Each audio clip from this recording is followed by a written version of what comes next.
विधानसभा से कांग्रेस प्रत्याशी सुप्रिया एरन ने आज अपने चुनाव कार्यालय नेहरू युवा केंद्र पर पत्रकारों के साथ एक अनौपचारिक वार्ता में कहा कि भारतीय जनता पार्टी से संजीव अग्रवाल के मैदान में आने से उनकी जीत की राह आसान हो गई है। उनका कहना है कि उनके पास राजनीति का एक लंबा अनुभव है और वह जानती हैं कि चुनाव मैनेजमेंट क्या होता है। सुप्रिया ने कहा कि संजीव अग्रवाल उनके लिए कोई बड़ा खतरा नहीं है।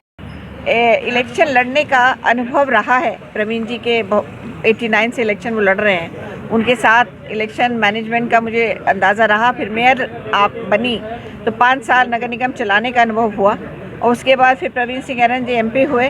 तो घर में जब एक रहता है तो माहौल उसका अलग अंदाज़ा होता है और उसके बाद अपनी पार्टी के कार्यक्रमों में और पार्टी की उसमें सक्रियता रही हमारी पार्टी की। तो मैं मानती हूँ कि मैं अनुभव की अगर देखा जाए राजनीतिक अनुभव में भी और हर तरीके से अपने आप को, और एक महिला होने के नाते इतने कैंडिडेट्स में हमारी पार्टी ने, प्रियंका जी ने जो मुझे चुना, जो उन्होंने 40% आरक्षण के तहत मुझे टिकट दिया है, इन सब बातों की वजह से मैं अपना पलड़ा भारी मान रही हूँ आज की तारीख में।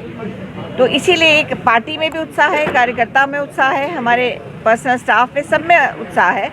इसलिए हमने सोचा आज मिठाई खाई जाए और वो पत्रकार बंधुओं के साथ खाई जाए। हमेशा से विकास जो है मुद्दा रहा है हम लोगों के लिए और हमारी पार्टी का भी जो है, हमें इतने दिनों में, इतने सालों में आप देख रहे हैं एक बहुत ही सफल ऑपोजिशन का रोल निभाती रही है। तो यही विकास का मुद्दा रहेगा। बीजेपी के कार्यकाल में हुई ज्यादतियाँ, उन्होंने जिस तरह से भ्रष्टाचार के खिलाफ बात की थी कि हम, मोदी जी ने कहा था मैं झोला लेके चल दूंगा, तो मेरे ख्याल से अब तक तो उन्हें यहाँ से देश कब का छोड़ देना चाहिए कि भ्रष्टाचार डबल हो, ट्रिपल, चौगुना हो चुका है। महंगाई इस कदर है कि आप सब जानते हैं, हम लोग सब उसी से गुजर रहे हैं, महिलाएं खास तौर पर।